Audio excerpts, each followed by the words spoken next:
Friends, welcome to the knowledge series. Here we are going to discuss the continuation of the reference model, and to summarize what is there in the OSI layers. Here we can see that one: a physical layer, data link layer, network layer, transport layer, session layer, presentation layer, application. These 7 layers is being shown. Now when we try to see the physical layer, it talks about to transmit a bits over a medium to provide mechanical and electrical specification.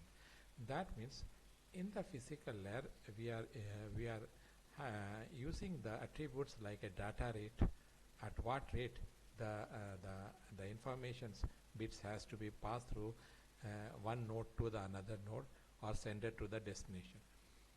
What are the different transmission media that we follows, like whether we follow a wired media or a wireless media. Those are the things that we discuss. Then we talk about transmission modes. Transmission mode is nothing but a simplex mode, half duplex mode, and a full duplex mode. Those are the points that we discuss at this particular point of our discussions. The next point is a data link layers. Under the data link layers, we try to see that to organize a bit into a frames and to provide hope to hope delivery. Suppose if it is a receiver points from here we are receiving bits, so these bits are being converted into a frame form. So that is what we see in the data link layers. So here the data is converted to a frames, and also there is a flow and error control is there. Flow and error control is to see that the reliable data is being delivered from the sender is being verified also here. If it is not, then the retransmission will take place. Then the next upper layer is a network layer. Here you can see to move a packet from the source to destination to provide an internet working. So whenever the network layer is coming, it is subjected to the internet's routing. So here the source to destination's packet movement is there. So that is what we define with respect to the internet IP address. The next upper layer is a transport layer for reliable to provide reliable process to process message delivery and error recovery. So here we try to see that we follow the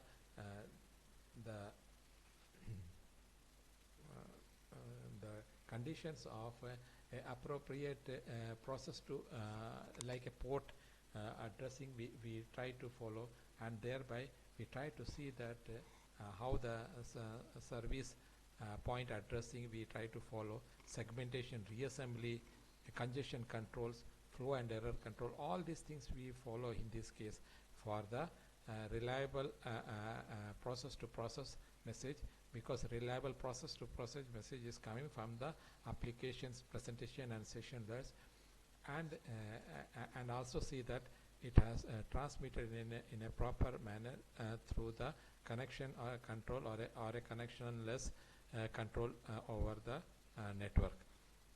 That's why there is a flow and error control is also being checked using a ARQ, that is automatic repeat request. The upper layer is further is having a session layers. So here you try to see in the case of a session layers, basically to establish, manage and terminate sessions. That is a dialog control and synchronizations that is been taking place here. The further upper layer is a presentation layer where we translate, encrypt and compress the machines, because this translation, encryption and decryptions and as well as compressions is necessary. Why? Because to see that when the two devices is communicating, there should be a proper syntax and a semantic it has to follow. So when we talk about a translations, here in the case of a presentation layer, you have to understand that it is basically for converting. Suppose a string message is that it has to convert into compatible bit format. Then the presentation layer it takes the translation. Encryptions and decryptions is nothing but say converting a plain text to a crisp cipher text. Cipher text is nothing but for hiding the information of a text. And reverse a process is a decryptions. Encryption and decryption is coming together. So encryption is at the sending side and decryption is at the reverse receiving sides. And a compression is of the bit because you want to see that you have to use the bandwidth in efficient manners. So if you reduce the number of bits of the information, automatically the compressions will cause the lesser bandwidth. However, compression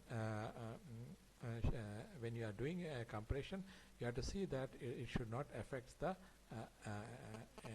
information. That means you are not doing this, the network when it is doing, it will try to see that it is not reducing the informations. Then finally the application layer. In the application layer, it is to allow and access the network resource. So that means here it will try to see that how the user will access the network, for which the software and the user they themselves will act as entities to access the network. The user will try to use the software to access the network, and moreover there is a accessibility of a file transfer, file management, file storage. All this thing is possible with the help of the application layer. And here also email services is there, directory services is there. All these things is taking place under this layer. So this is what we try to see in the case of these slides.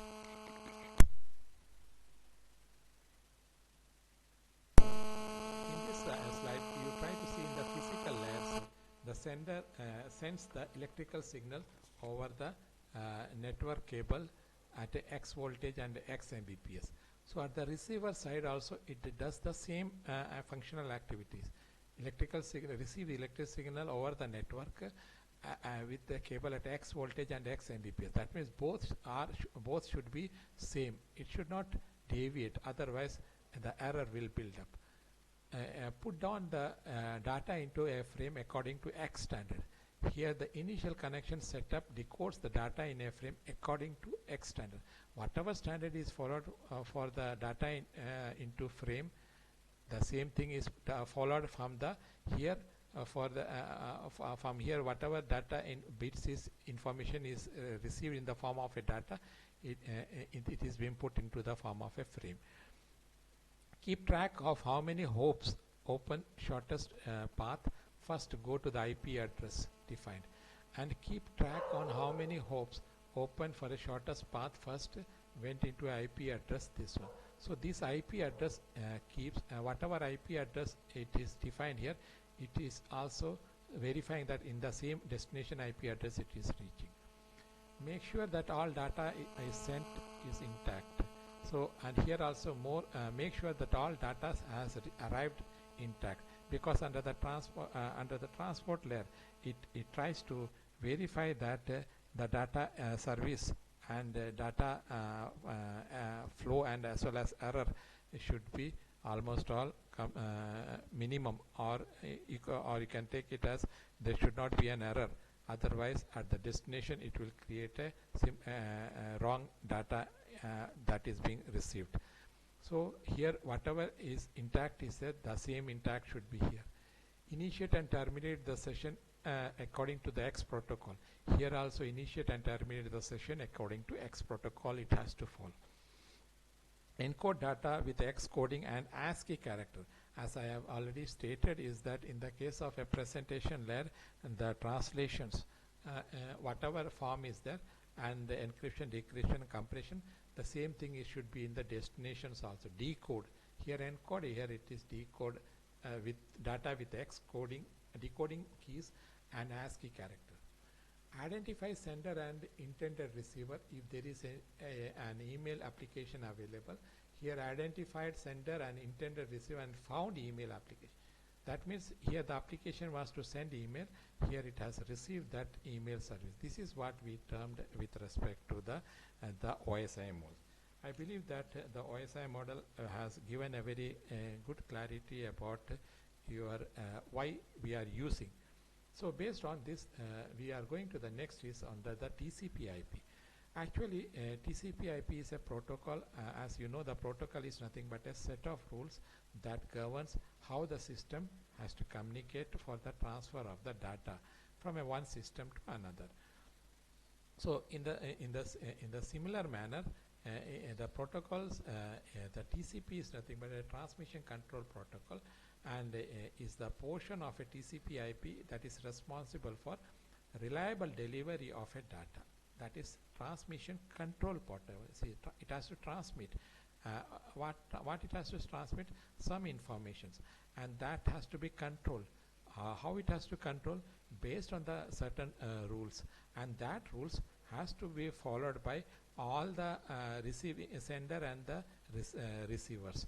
So it is the portion of a TCP IP that is responsible for reliable delivery of data. TCP is a transport protocol in the OSI and in the TCP IP model. What is IP?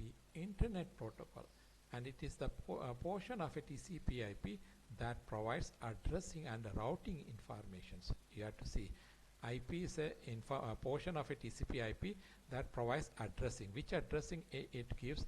It gives a logical addressing and a routing informations. IP is a network protocols of a OSI model, and an internet protocol is the TCP IP model. So it is in the case of a OSI model, it is a network, whereas in the case of a TCP IP, we say that it is a internet protocols.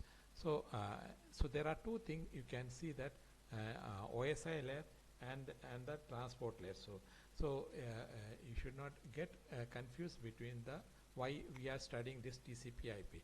As I shared to you, is that OSI is a general reference models, but when we talk about a TCP IP, basically TCP IP model is a concise versions of OSI models, and it is developed prior to the OSI model. So it's a concise versions. That means that is what we are using for the various applications, various network activities. Now if you try to see across this place TCP IP versus OSI, the TCP IP is a 4-layer. Sometimes you can find even if it is shown as a 5-layer model also. So you should not get confused why it is a 5 layers. So that's why it what I mean to say that it is a 4-layer protocol for easy understanding. Sometimes if you talk about a 5-layer, then these particular layers you can further break down. So here application layer, in the presentation layer of the OSI, it is being merged as an application layer. Transport layer here is also a transport layer. Network layer here is an internet layer, and data link layer and the physical layer is termed as a network interface. So that is what we have seen here. In a IP is a network protocol, and in the OSI, an internet protocol in the TCP IP. So it's a network protocol here, whereas here it is a internet protocols. So that is what I mean to say. Now let us see the address of a TCP IP. In the case of a TCP IP protocol, there are certain addresses being followed: physical address, logical address, port address, and a specific address. So these address, when you talk about a physical address, it is basically, you know that physical address is with respect to the data link layers. That is what we have seen. And when we talk about a logical address, it is basically with respect to the network layers. And when we come across the port address, and with respect to the porting address, you have already know that the port is basically coming into where under the particular transport layer conditions it is being assigned, and finally it is being assigned with respect to the specific address is being followed in the applications layers, and all these layers specifically is being used for the certain set of activities. So this is in the specific address basically is assigned for the application layer as a whole. Now let us see this particular layer structures and address, which is a very important area for the discussion under the TCP IP. Now here when you try to see the TCP IP, it is a protocol suite. What the protocol suite is being actually means, because most of the times people find difficulties to understand the protocol suite what exactly it means. So when we talks about a model, it is a OSI means a 7-layer model.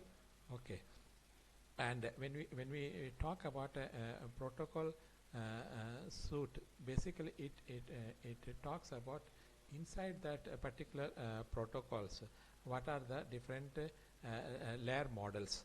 That is what we talks about the TCP IP protocol suite. So it talks about a model under that particular configurations.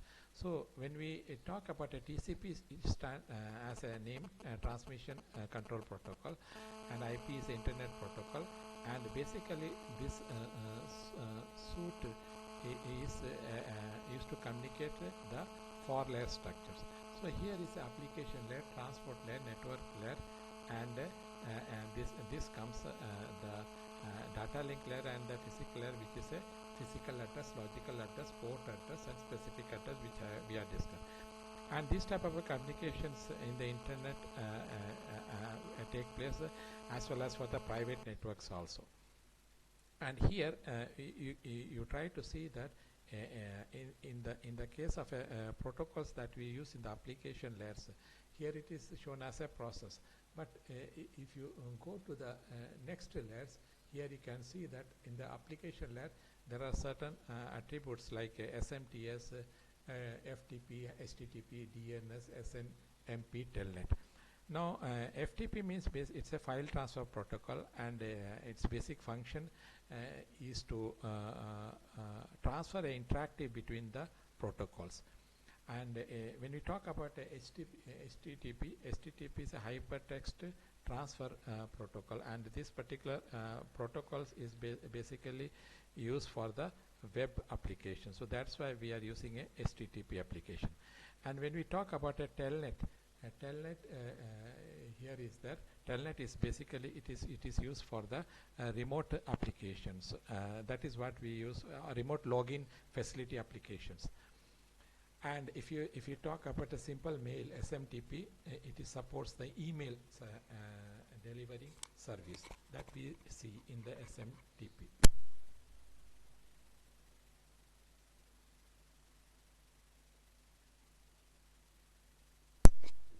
And then DNS is a domain name service, and basically it is to map the IP address to the name service assigned to the device. That means when you do a mapping of IP address to a particular device, that is known as a DNS, because domain name service. And we give a name, but it is that name is having some IP. Say for example in the Google you are typing say a router, so automatically that is being routed through that particular IP address. And the simple network management protocol, SNMP, that is this particular protocol is to collect and manage the information of a network device. And there are other devices like RIP, network file systems like that one. So that is coming under the application layer.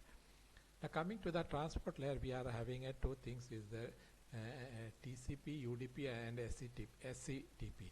So we focus on the TCP. TCP is a transmission control protocol, and it is basically and this connection it's a connection oriented protocol, and it is used for the reliable end-to-end delivery. And a UDP is basically a protocol which is a user datagram protocol, and this is a connectionless protocol, and it does not guarantee delivery. So this is connection oriented, this is a connectionless oriented protocols. Then coming to the internet protocols, we are having a internet protocol is for basically for a networking protocol, and it has a two versions, and under these two versions it is going to interact, that is IPv4, IPv6. It is having a ARP. You can see here it is ARP is address resolutions protocol, and this is used for a physical address of the nodes when a logical address is known. Once you know this, when you know the physical address where is there, it comes here. So you use that logical address to communicate, and it's another is RARP. It's a reverse of ARP. That is a reverse address resolution protocol, and it is used when a computer is to connect first time to the network. And other examples are ICMP and IGMP. ICMP is basically is the internet control message protocol, and IGMP is the internet group management protocol. So internet working protocols basically needs the four supporting protocol like ARP, RARP, ICMP and IGMP. So these are the things which we follows in the with respect to the case with respect to the network layer. Now finally we have the main layer, that is the data link layer, and the physical layer, there where we are using Ethernet for communicating the informations over the medium, and we are using a data link layers because it has a physical address, and it also use the ARP to translate the IP address to the MAC address or a physical address, that is IPv4. So this is what we see in the transport layer. So when we talk about a OSI layer to TCP, all these activities under the OSI, it is embedded with the TCP IP, and every functional blocks which you are seeing here, it perform the similar set of activities. So when we talk about a user datagram protocol, the user datagram protocols format is like this one. Header file is the data file. Header file is having a source port address, destination port address. See, and its length is the 16-bit for checksum, for checking the error. So user datagram protocol is called a connectionless and unreliable transport protocol. It does not add anything to the service of the IP except to provide a process-to-process communication instead of host-to-host communications. And TCP segment protocols, header and the data is the segment address. So here you can see that TCP case, it has a format, bigger format, source address, destination address, sequence number, acknowledgement number, then it has a window size, pointer size, checksum, option and padding, all this thing is coming together. So TCP is a connection oriented protocol, and it is basically is to create a virtual connection between two TCPs to send data. In addition, TCP uses a flow and error control mechanism for the transport layer. So whatever you are seeing in the just as a single block here, when you go inside you can see a further format structure. TCP is a connection oriented, so that's why it has a more other features existing.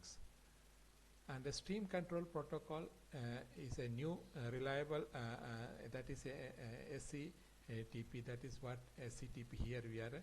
SCTP is a stream control transmission protocol, is a new reliable message oriented transport layer protocol.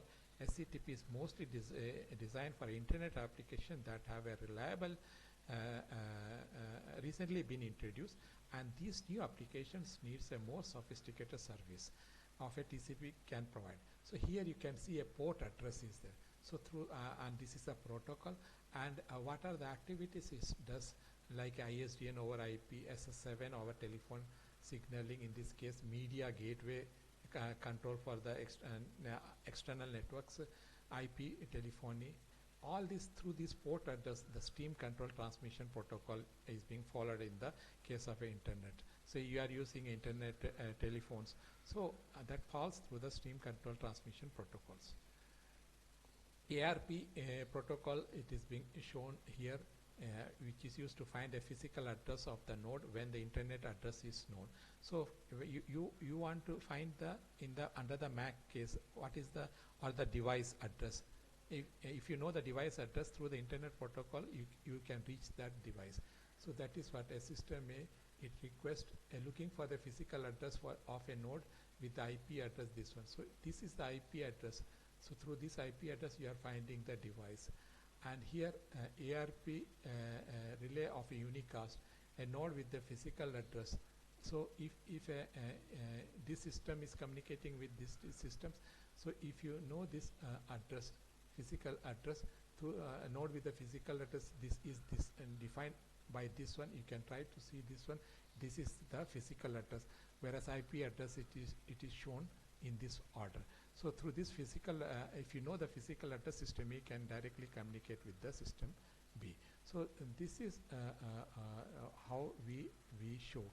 Another is the Internet Message Control Protocol. You can see that Internet Control Message Protocol ICMP, it is shown in this way. It is a checksum is there, code is there, and its type is there, data session is there, header is on the top of it, and which is defined with type, code, and checksum. The IP protocol has a no error reporting and error correcting mechanisms, and also lack the mechanism of host and management queries. The Internet Control Message Protocol ICMP has been designed to compensate the IP protocols like the error control which is not there. ICMP take over to check, look for the error, if is there any error reporting or error correcting possibilities. Internet Group Management Control IGMP. This is IGMP. IP protocol can be involved in two type of communication: unicasting and multicasting. Internet Group Management Protocol that is involved in a multicasting. So here, when you are going for using a IGMP condition, you try to see that how you can try to have a group address of multicasting, where you can able to communicate with the various devices, and thereby you can able to know where exactly that particular device is being located. So that's how thereby you can use the internet protocol to reach to that multi-device using a IGMP protocols. So this is what we see at the before concluding in the final slides, is that physical address change from hop to hop, but logical and port address always remains the same. So physical, this is the application from the application layer. The sender A want to communicate with the sender B. Data is taken from the application layer. Transport layer is being added the header here with the data which has come received from the application layer, and further it is embedded with the network layer, and finally it is embedded at the data layer in the physical layer with the header and tail, and it is passed through the internet. But and finally it is followed the reverse process for recovering the destination. So this A and J, you want to transmit from this from A to J. So that's why the header is given the A and J to the data, and at the network layer it is being given the IP, and finally the header and the trailer is being protected for the entire frames, and over the internet it is being sent. That's why it is in the physical address change from hop to hop, and that's why logic and the port address it always defines. So this is how we come to the final sessions about the discussions related to the reference model. I believe that you have understood about the concept. Please go through the slides, video series on these two sections under the case of reference model. Thank you.